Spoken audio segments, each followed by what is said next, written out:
Well, happy Thursday. Today on the show, I'm going to dive into a surprise message I received last week from a former friend, and I'm going to share a little bit about how it's put some things into perspective for me as this new year takes shape. Welcome back to the 96th episode of Think on These Things.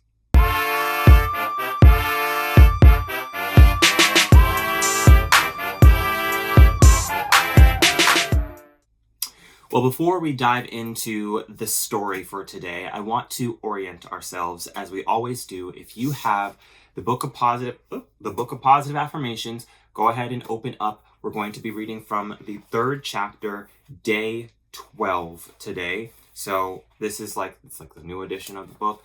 This is what it looks like on the inside. Super simple. Lots of people love to keep notes on the left side or the right side in that open space there. I do not believe in writing inside books, but I understand that I am not the police of how you handle your books. So if you like to use that space for notes, go ahead and put notes in there. We're going to read the affirmation together. It reads as follows. My first response to experiences of challenge is gratitude. My first response to experiences of challenge is gratitude. My first response to experiences of challenge is gratitude. You can play that back all day and you'll realize that I put the emphasis on different parts of that affirmation, and there is a very clear reason as to why anyone who has been a part of this series or been following this series since the first of 96 episodes understands what is so special about that three-peat. And I strongly encourage you to take some time to really sit with that affirmation, to take some notes, to evaluate what that affirmation has to offer you. I am going to tie in, I think throughout this whole story, you're going to understand what this affirmation means to me and how it's really contributing to, I guess, my headspace in the last week, if nothing else. It's definitely contributed throughout my life, but in the last 7 days, I want to say, I think it's actually 7 days, today's Thursday, yeah. This affirmation has been contributing in this specific situation. About a week ago, I received a message from someone who I had been friends with for a few years, and it caught me by surprise, but it caused me to pause and reflect on the time that we had shared together. This, not the longest friendship. It really wasn't that long, to be completely honest, but it was longer than many friendships tend to be, especially in a city like New York, especially someone that you met in your early or mid-20s, that kind of thing. We went through a lot of different things. I'm sorry, let me rephrase, because I think that's a thing that a lot of people say is like, we went through so much. But if I'm really being honest, we saw a lot of highs and we saw a lot of unilateral struggles. For example, one person lost a contract, another person had a breakup, one person was having poverty issues or depression issues or lost a job or whatever the case may be. But I was supposed to use that for later. Forget the theatrics. This is one of my favorite shirts, but I was thinking, it was going to be like a moment where I'd be like, it caught me like a thief in the night. That's how this text really felt. I'm going to tell you a little bit more about that text in a moment, but just to kind of set the stage for you, we both went through different things throughout our friendship together, but we never went through anything together. We weren't the bearer of each other's burdens in the way that I guess some of my close friends and family members are, and the way that we really ought to be for one another. When I'm down, you're supposed to lift me up. When you're down, I'm supposed to lift you up, that sort of thing. A friend loves at all times, is there and sharpens a friend like iron sharpens iron, right? So there's so much that is lost in the concept or the culture of friendship today that I think is a huge issue, which is part of why I started the collective I did 6 or 7 years ago. I have to double check on the timeline. But I think it's just really important that we get back to a place where we understand what friendship actually is and why it's so important and what it actually does for us, and that we resolve to not abandon the utility and the just splendor of friendship. But that's a discussion for a different day. I want to talk a little bit about this specific friendship, this specific relationship, um, where we had a lot of highs that we experienced in a few years, and we saw some lows, some unilateral lows. We were there to, pat each other on the back and that sort of thing, and high five, maybe pay for an Uber here and there, and support each other through a few things.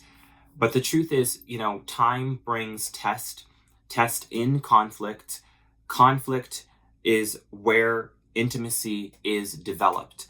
And not just conflict that we went through this thing where like we both faced this thing that was hurting us, but stuff that's happening between the two of you, that's where intimacy is born. There's a process where rocks go through water, where they're smooth through the process of abrasion, right? Where they're hitting each other, and they smooth out their rough edges. And that is something sort of metaphorical to what we go through in our relationships. A lot of our family members that we are super close with, we done been through some stuff, right? So your siblings, your cousins, your mama and them, all the people that you regard as your closest people in life, you've gone through something together. If you have a genuine sense of intimacy with that person, you've gone through something that changed you as a person, that changed them as a person, that changed the nature of your relationship, that allowed you all to see each other in a way that other people do not get to see you, or that person, right? So there's something very special about a close intimacy that friends get to have that I ultimately realized I didn't have with this person. So as I continue to sort of um, set this scene, I'm not going to say this person's name or reveal too much about this person because I don't think that that is entirely fair. I want to use this as an illustrative story to really bring out what I've been reflecting over the last week and how this affirmation has sort of been an anchor for me for the last 7 days. So let's take that journey. And I think for a lot of people, there are a lot of things that you can glean from this. So if you came here for gossip, that's stupid. You've never gotten like hot gossip from me. It's always been a very measured approach to analyzing the issues of life. So let's take a moment and recalibrate if you came here for nonsense. I'm going to talk about this from a very honest and I hope fair perspective here. Last year, unless things get a little spicy, I don't know.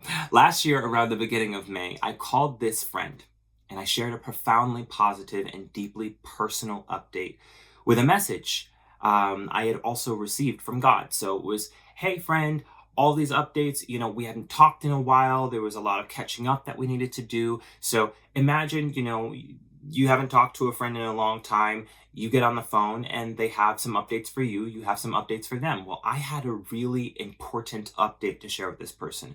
Something that was deeply personal, something that was positive, and also something that I had heard from God. And I wanted to share that because, well, especially because we are both people who identify as followers of Christ. So we are beholden to the same code, the same scripture, the same spiritual guidance, right? So I wanted to make sure that I shared it with this person because I regarded them as a close friend. I wanted to keep them in the loop and make sure that they weren't hearing it out, out and about by the way. So I was really excited to share this news, really big news. The response that I received when we were on the call was really stunning to me. It was something that I really wasn't prepared for. Usually when someone calls you with good news, you congratulate them, you share some sort of moment of gratitude or happiness or celebration with them, a little bit of joy, a little bit of happiness, right? The delivery of good news is not something that normally brings about a cause for worry or concern. There's not really a reason for you to be sad or anxious when you are the recipient of genuinely good news. You may have questions, you may be curious, it may spark curiosity, but it doesn't set off a cause for concern, alarm, or worry. It shouldn't create a cloud of doubt. So I was really shocked. I was really shocked. I called this person. I gave this person deeply personal and intimate updates about my life. Something that was profoundly positive, something that was divinely orchestrated. And I shared it in that way. I'm I'm like thinking about it now, like I know how to share news. I may not be the best at telling a story, which is partly why I rely on my notes so much whenever I'm talking to people about what's going on or whenever I sit down to do, but I know how to give good news. I know how to communicate even when it's bad news, when it's unsavory news. I know how to present information. So it wasn't my delivery, it wasn't the information itself. It had to be the person that was on the other line who had decided how they were going to respond, right? I was really shocked that they couldn't even muster up a morsel, an ounce of happiness or joy. The spirits were low. I was like really shocked. I don't know. I'm not gonna sit here and pretend like everyone needs to jump when I say jump or be happy just because I say I'm happy. If you're not happy about this, there's a time and place for you to express your frustration or your concern. That moment is not the moment when I'm telling you the news. There wasn't anything else that was on in my life that would be a conflict in the light of this news that I was sharing. There was nothing that was happening, and even if there were, this person wouldn't have known. We hadn't been in touch for months, right? So this was an opportunity for me to provide a big update. We were downloading updates from each other's lives, and I had been sharing the best for last. So it was very, very off putting to me that there was zero joy, that there was zero congratulations, that there was zero, um, you know, celebration for what God was doing in my life.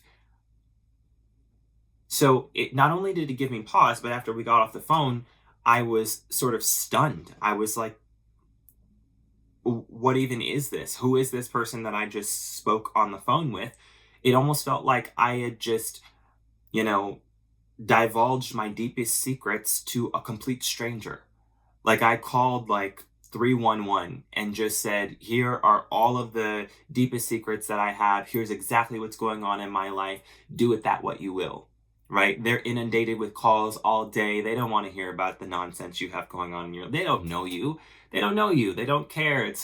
But in reality, if I called 311 with that information, I probably would have gotten a congratulations.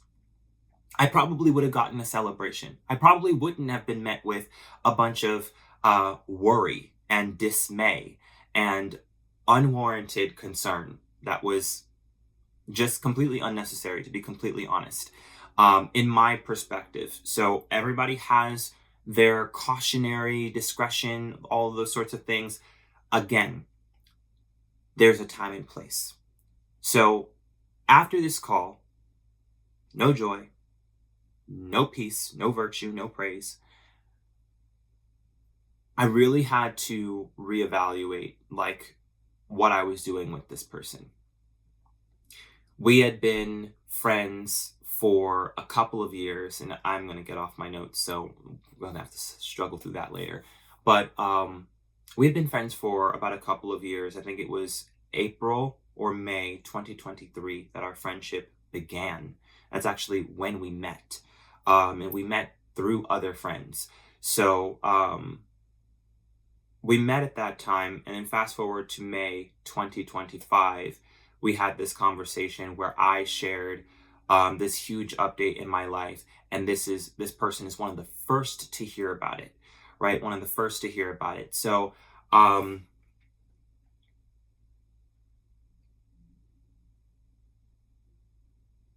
being bombarded with doubt, confusion, and worry as a response to good news from God is crazy. It is definitively insane. And I've come far enough in my life to know better than to sit and absorb that. Under no circumstances, I don't care if we just met. I don't care if you meant the best. My culture code is not the Da Vinci Code. It's not some secret. It's not hard to understand. It's not difficult to crack. I'm pretty straightforward. And if for some strange reason you feel like my values are lost in translation when we're communicating in person, when we're communicating over the phone, the beauty of a friendship with a person like me is that I go on record with what I believe. You don't even have to check your text messages with me. You don't have to call me up and see how I'm feeling today or yesterday or tomorrow. You can literally go back years before I met you. This is how convenient a friendship with me is. If you want to know what I believe, if you want to know what I'm standing on, if you want to know what I'm about, you can go back years before I met you, before you met me. And you can see that today I am the person I was back then. In terms of values, in terms of direction, in terms of goals, I'm very consistent in terms of where I'm heading in life and what I'm working toward in life. Growth isn't linear, progress isn't linear. All of that can be true. And the same truth can still be applied to who were you 5 years ago? What were your core values 5 years ago? My core values have not changed. Okay? Because I found, or rather, I identified core values that I believed could take me from this point to the next, could take me from this generation to the next, could help me from my adolescence into my young adulthood, into the middle age years of my life, into parenthood, into grandparenthood and great grandparenthood and beyond. I'm not unsure about what I believe. I'm not unsure about what I value, and I'm not unsure about the process that I take to determine whatever it is that I actually believe. I believe in observing first. I believe in learning first. Shut your mouth and learn. Read. Before you speak, read. Watch. Learn. Question. Take note. And then make up your mind. So I didn't come here by accident. I didn't land on my core values by accident. I didn't land on my process of evaluation when it comes to my relationships by accident. It happened by design. I'm not flailing through life. That's why I started the Think on These Things podcast, because too many people are flailing through life. What if moments are going to happen whether you're smart or you're stupid, whether you're exceedingly intelligent or exceedingly dumb. Challenges are going to come whether you want them or not, whether you think you deserve them or not. The sun rises and sets on us all the same. So it is imperative for me to choose this day who I will be and where I will go and what I will say and what I will do. And the way that people perceive that, that's up to them. Perception is not reality.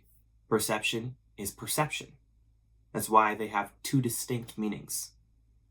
And no amount of marketing is going to change that. So it's really important to me that my core values are clear, that who I am is clear. And if something about that changes, I'm able to contextualize. There are so many things that have changed about me and about what I want, or what, not necessarily what I want, but what I have accepted or what I have embraced over the years. What I want has come back to what it was in the beginning. I entertained a different lifestyle than what I had said I wanted when I was a kid, because I was a kid, right? What did I know? My goal was to learn, and I'll tell more about that story later, but I have gone through the different stages, And I have been honest about what I learned at every stage. I've been honest about what I believe and what I want and what I'm working toward at every stage. So it is not possible. It is virtually impossible for a person to be unclear about what I value and how I move in this life. So, with that being said, I got off the phone with this person last May and I was just utterly shocked. I was really disheartened, honestly, because this is a person who I've spent a lot of time with and I have shared a lot of myself with, a lot of my person, a lot of my resources, a lot of my network, a lot of everything that I have and everything that I am was shared with this person in my highs and in my lows. So it was really strange to me that during this call, based on the merit of our relationship, I would receive the response that I received when I gave good news, exceedingly good news, deeply personal and private news, and spirit-led news. I was upset. I was more than upset. I was pissed off. I was really pissed. And so instead of calling that person up or, going on a rampage, I needed to be honest about how I felt without attacking this person. So I decided to pray. I decided to wait and pray. I needed to pause and reflect on what happened, observe what I was feeling, decide what I was going to do. But in the midst of all of that, life was happening. Everything doesn't revolve around that one relationship. And this is how it works in all of our lives. We have conflict in our relationships, but that doesn't stop everything else from happening in our lives. That doesn't mean there won't be other challenges that arise outside of the context of that one relationship that you're having a problem in, right? So while I was waiting and praying, it wasn't even a week before another challenge had risen that had nothing to do with this friendship, right? And then there was another challenge, and then there was another challenge, and there was just an onslaught of challenges that came my way. And when friends who asked, not just friends and family members, people who knew about this conflict and this friendship, when people would ask me, like, what are you doing about it? What are you thinking? What are you thinking? I wasn't really thinking about it. If I didn't have to, every time I thought about it, it made me sorely upset. I was angry. And so I didn't have anything productive to say or do about the friendship when the thought came to my mind. So I would just, I didn't have the capacity. I was honest. I said, hey, I don't have the capacity to really deal with this right now. I'm dealing with XYZ. These are higher priority things that were really pressing about, really important things that were happening in work. I want to be like really there's some things I can't really talk about just yet, but really important things that were happening in my professional life, really important things that were happening in my personal life that were more important at the end of the day. More important. You got to be able to balance things, and you've got to be able to judge, like, what you've got to be able to measure things. If you can't measure a friendship when it matters most, that's a you problem. You got to fix that. And so I had to measure that and say, hey, you know what? This is a lower priority item. I don't have the capacity to really deal with this. I haven't worked through my feelings on it, and I haven't heard back from God on it, honestly. I've been praying about it. I've been trying to figure it out. I'm ready to say, goodbye forever, but I'm not into throwing people away. I don't like to judge people. I like to judge behavior, right? I think it is better to judge behavior. I think that is a better idea. I think there is a stronger argument in favor of judging behaviors and ideas instead of people. Almost every time you are going to be better off judging the behavior of a person, because the behavior of a person is not the sum identity of a person. It is a part of who that person has decided to be, maybe in that moment, but we can change from one moment to the next. So I am not going to hold you to what you did 10 years ago and say that there's no way that you could have evolved since then. That's just crazy. When you learn new things, you do different things, right? When you were a child, you spoke as a child, you acted as a child, you thought as a child, you listened as a child, but you learned how to speak, how to act, how to listen, how to do. You learned how to evolve. And so why is it that if a child is able to learn how to evolve, we think that a young adult or a grown adult doesn't have the same ability to evolve and learn and grow? That's just insane. So I don't think that it is helpful to focus on judging people and calling people names as if they can't be anything more than that. I say that while acknowledging that calling people names sometimes in the moment is going to be helpful for you to process what you're going through. I say that to know that calling people names is going to be helpful for me to process what I'm going through. And I'm not going to stop doing it, but I am not going to, I'm not going to banish that person to the land of the dead or to the land of the dumb or the stupid. You may be exercising stupidity today, right? And you live life as a stupid person. You may be exercising, the identity of a loser from your life right now, but you are still living as a loser. Those are all conditions that we find ourselves in at one point or another in our lives. They're all conditions that we can find ourselves out of. And I'm not going to waste too much time diving further into that deep end. That is another conversation for a different day. So we got to talk about friendships. We got to talk about the friendship crisis that this generation is facing. It is very real. It's very, very, very concerning. And we also ought to talk about different conditions, the different conditions of being that we face throughout our lives. Getting back on track, though, as upset as I was about the situation, I knew that at some point I had to have a conversation with this friend. Well, I didn't have that conversation in May. May was crazy. It was too much going on. June, I didn't have the conversation in June. July, I didn't have the conversation in July. Some more just unfortunate things happened. Some great things happened. Some not so great things happened. And it required my attention. It was higher priority. People being born, people dying, people, coming back home, whatever the case may be. There were things that just were higher priority, to be completely honest. July came and went. August came and went. September came and went. October came, and I remember telling some people that I was ready to have a conversation and see where things... I still didn't know, though. I founded Self-Exploration Academy on the belief that understanding yourself is one of the most important skills you can develop. And it's one that too many people were never taught. At Self-Exploration Academy, we create accessible literacy and competency resources that help people slow down, think clearly, and grow with intention.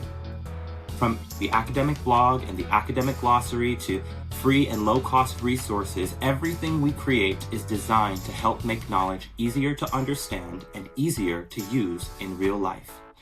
Our work centers on 3 core questions. Who am I? How do I show up in the world? What do I want and why? Whether you're a student, a lifelong learner, someone who's navigating a change, Self-Exploration Academy offers practical tools for self-reflection, vocabulary growth, and purposeful living, all without the financial barriers that so often stand in the way. Because clarity shouldn't be exclusive. Understanding yourself and nurturing personal growth shouldn't be confusing. Explore yourself. Expand your world. Visit www.selfexploration.academy today. some people are watching this, and you're like, what was the message about? What was this conversation? What was the information that you shared? What was this response? And some people, that you've had a situation where you shared something, and it was so revealing in that moment that you had to really arrest yourself and sit down and have a conversation with yourself and have a conversation with God and ask for direction on what to do next and how to really respond to the situation and what to say next. Um, I knew that I wanted to have a conversation with this person. I didn't know what the outcome that I wanted was or what the outcome should be. And so I prayed more on it. I responded because this person texted me and said, "Hey, can we talk?" And I was like, "Oh my goodness, yes." I expressed, genuine earnest and gratitude for their message, and that I wanted to actually sit down and have a conversation, ideally face to face. So I still didn't know what outcome we were going for, and after all is said and done, I prayed on it, I read my Bible on it, and I came to the conclusion that it's best for us to reconcile. And so we sat down on November 1st and had a conversation face to face, and we agreed to reconcile. I shared exactly why, with sparing, no detail. This is exactly why I was unable to speak with you for this period of time. And spare no detail, let me walk that back a little bit. I just as I'm being mindful about what I do and don't share on this show, I'm mindful about what I do and don't share with everyone. And especially considering the strain on our relationship, the distance that was created in our relationship because of what happened during that call in May 2025. There's so much that I would not share with this person at that time because I don't trust this person. I acknowledge the distance that exists between us, even if it's just a difference in opinion. It's an opinion that is so important to my personhood, to this person's personhood, that it creates a chasm. It is not doable for me to be sharing intimate details about my life with this person at this juncture. So I was honest about that. I was honest about the fact that, there's distance in our relationship right now. I don't know how long it's going to take for us to rebuild closeness. I don't know what it's going to take for us to build intimacy in our friendship. I don't know how long that's going to take. I'm not going to try and force it. I'm not going to try and rush it, but I believe it's God's will for us to reconcile. And so if you're open to it, right? If you're open to it, let's do this thing. And we both agreed. Not only did we agree, we hugged, we prayed, we talked about both of our experiences from the May call and from the distance that created between May and October and November, I should say. We talked about where we are in life. We talked about professional life. We talked about personal life. We talked about spiritual life. We talked about God and church and all these things. But, you know, the point of that conversation was to decide whether or not we were going to remain friends, to rebuild closeness, and to work things out. This was the test. We don't always get to choose what the tests are in our relationship. I wasn't testing this person. I was being tested. This person was being tested. That's how life works. So this was the test. The friendship didn't pass the test. It failed.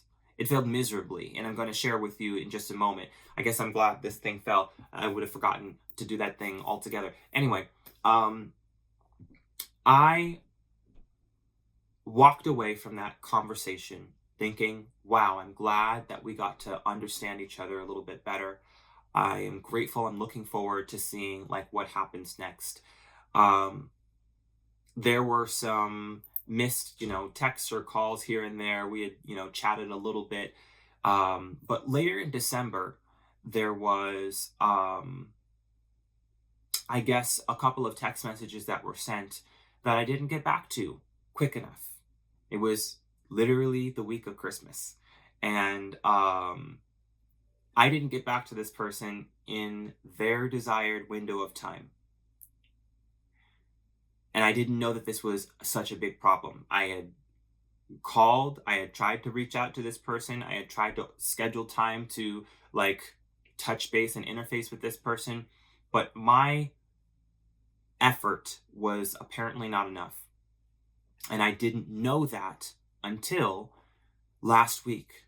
Sitting at my desk, working, I get a text message that says now that I am now both fake and immature.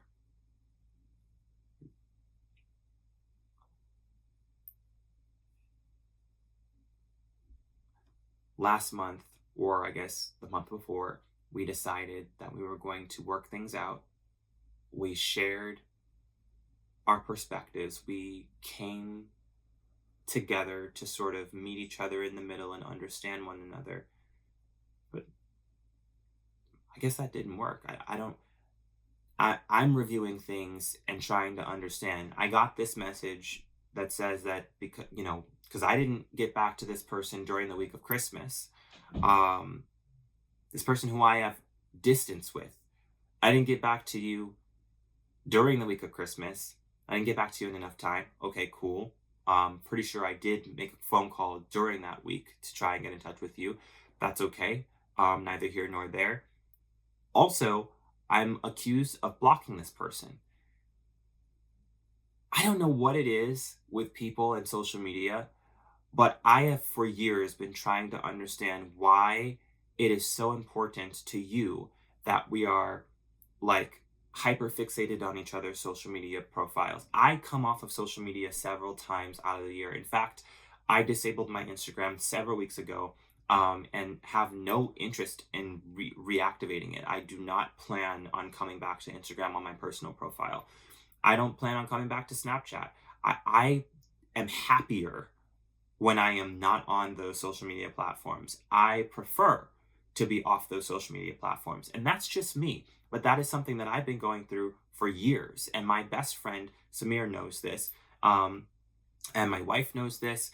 And my family members, they know this. This is something that has been very clear. I've been very honest about this for a very long time. So it was very strange to me that this person, who also was in the know about this, would text me and make it about them.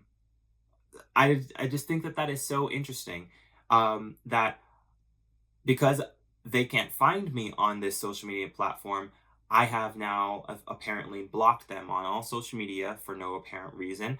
And what the message ends with something like, I don't know what your problem is, but I don't want to be friends with you. You're blocked. Okay, cool. So that means I can't contact you. That means you're not interested in understanding the truth. You're not interested in knowing what's going on. But I guess I get that you wouldn't want to hear back from me because you've labeled me as fake and immature. So, all right.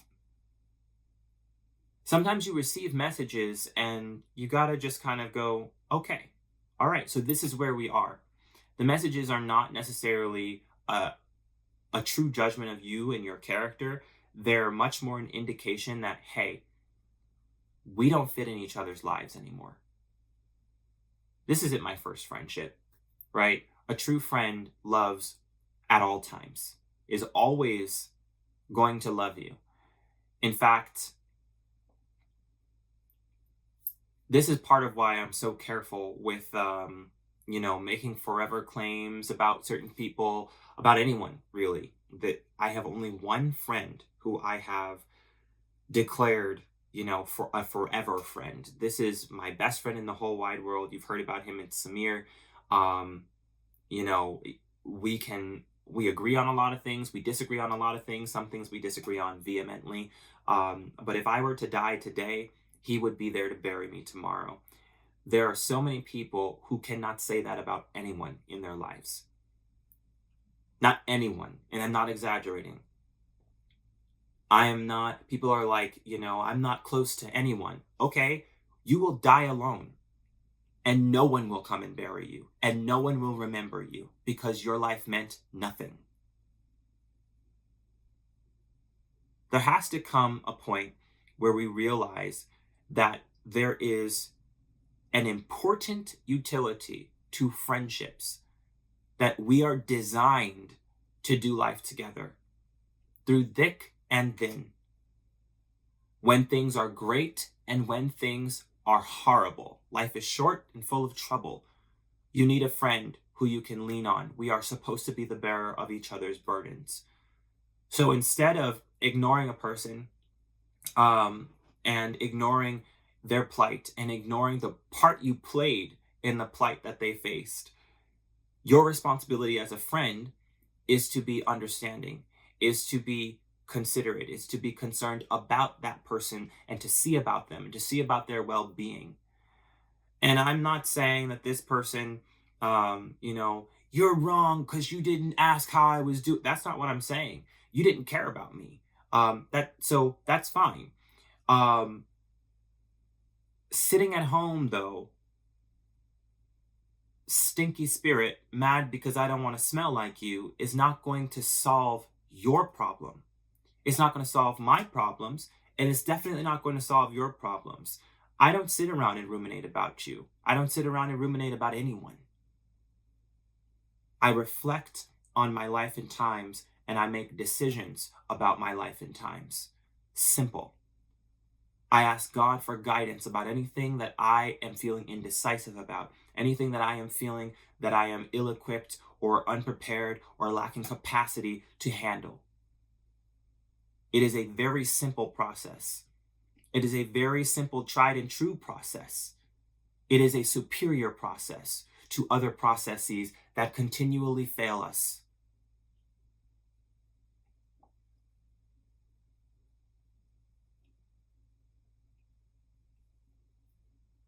I actually call a friend, an actual friend. Because why? Who are you? Right? Why? Why would you fix your dirty fingers to type me some stupid nonsense like that? I had to recalibrate so that I could just let someone know. And you don't keep things secret. You don't keep things bottled up. That's unhealthy, right? So you should have someone you can call when something like that happens. And that friend helped me put things into perspective. And that friend also helped me remember some warnings that they gave me earlier on about this person who I had sort of led around, and hoped for the best. We don't always get it right. We don't always fit into each other's lives. It doesn't mean that that person is a bad person. It just means they're a bad fit in this area of my life or in my life, period. Friendships aren't always forever. Some friendships need to end. Some friendships are for moments. Some friendships are for seasons. Some friendships are for a lifetime. And some friendships are for eternity.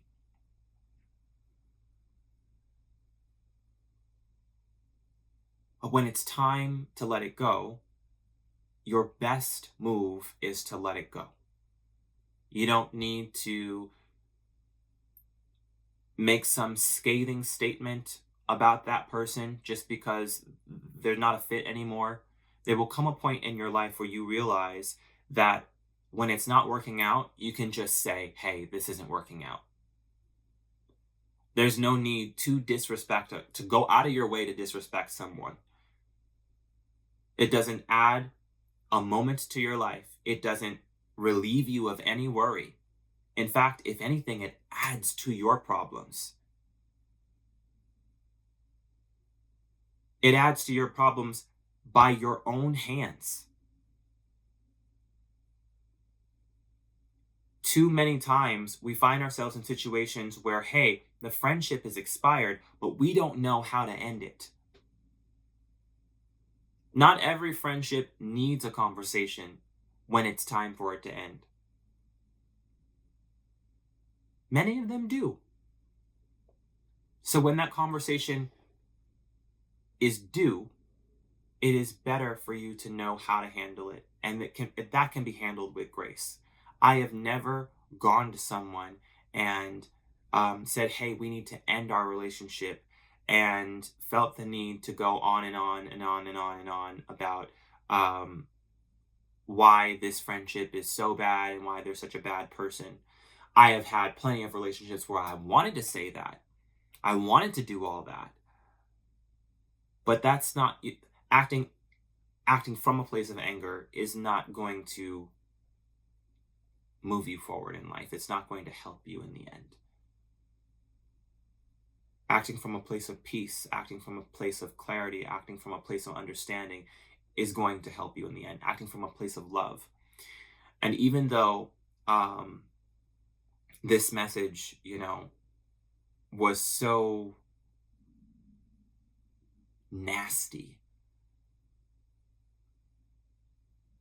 I consider it to be sort of a gift as this year gets underway.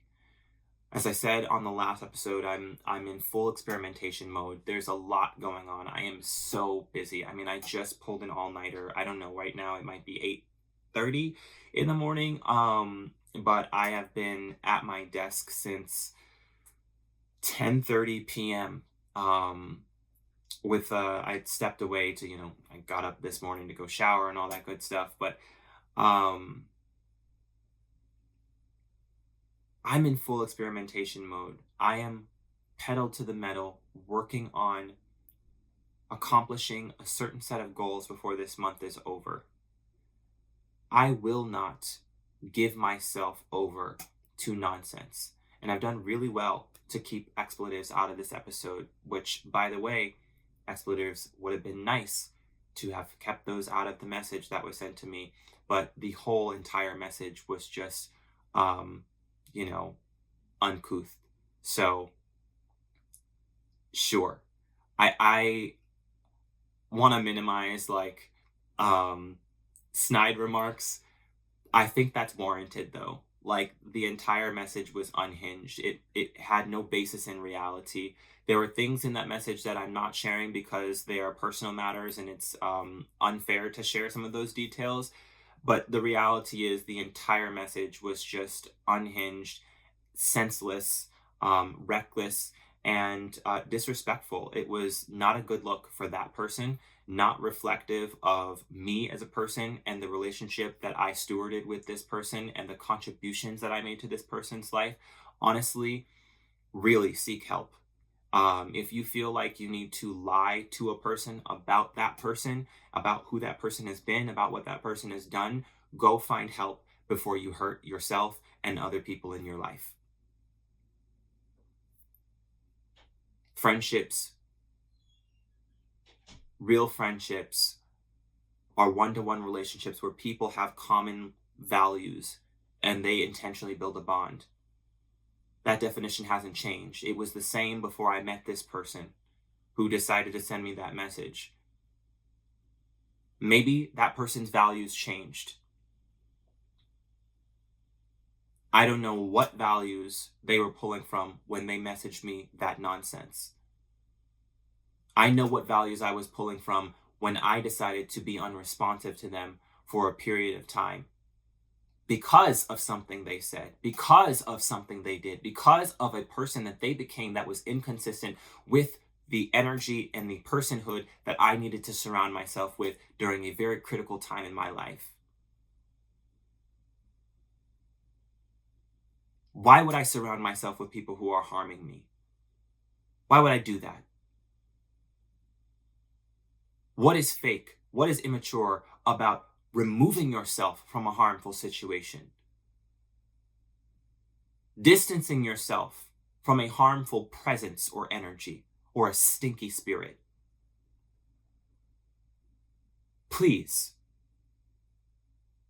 let's be mindful in 2026 that doing what is right will never be wrong.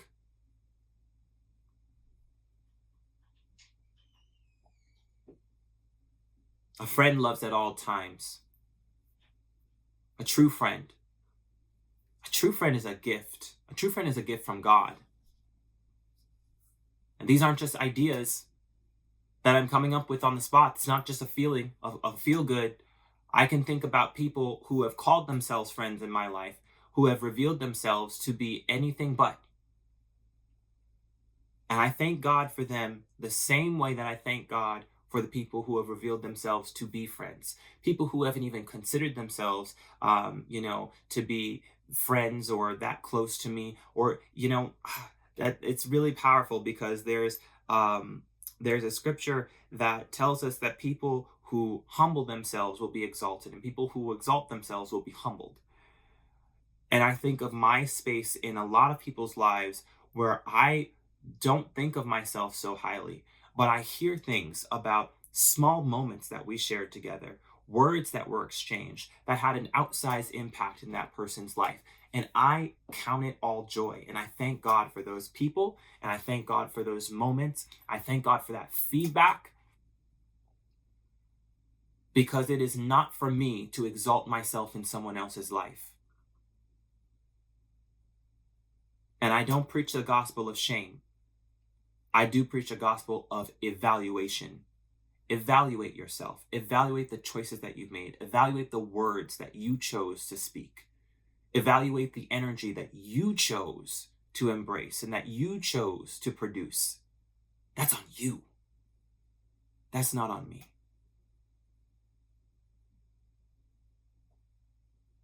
Friendship that I give is real, and it is everlasting. It does not change. The terms are the same from the beginning to the end.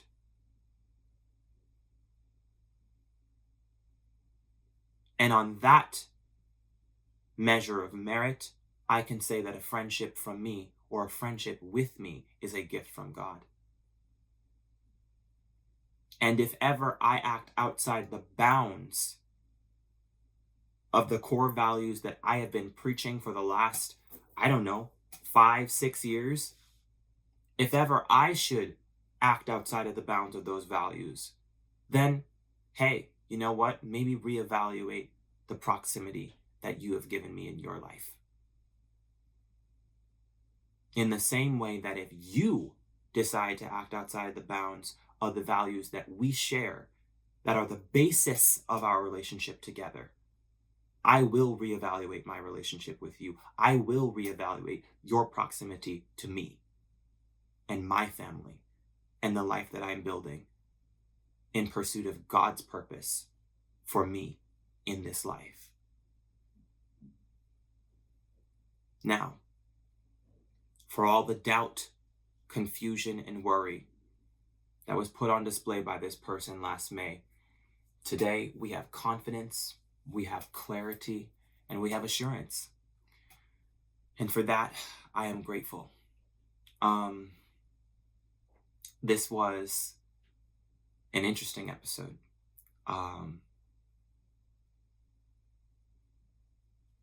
Not every friendship is built to last, and that's okay. It doesn't always feel good to reflect on a friendship that ended.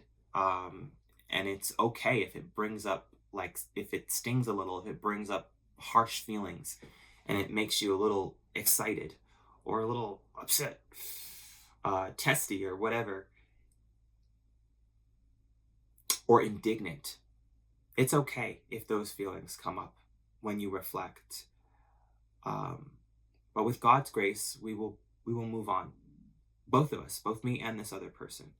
We'll find other people who are a better fit for us and whatever it is that God has us doing in that season of our lives, whether they're there for a moment, for a season, for a lifetime, or for eternity. And in all things, we can be grateful. If we're faithful, we'll understand that everything's going to work out for our good. Everything's going to work out just as it should. And if we remain faithful, it will all work out for our good. So with that, I want to just say that even in the face of a challenge like this, something that often cuts really deep, that cuts really close to the heart, I think on both ends, ultimately, because no matter how the relationship ended, no matter what prompted the end of the relationship, there was a clear indication that cannot be missed that, hey, we don't fit in each other's lives anymore. The friendship that we share or that we have shared has met its expiration. Even in the face of that challenging moment, there is cause for us to be grateful, and our first response should be gratitude. I know mine was and continues to be. So thank you for that. Thank you all for watching. I will see you in the next episode. Love you. Peace.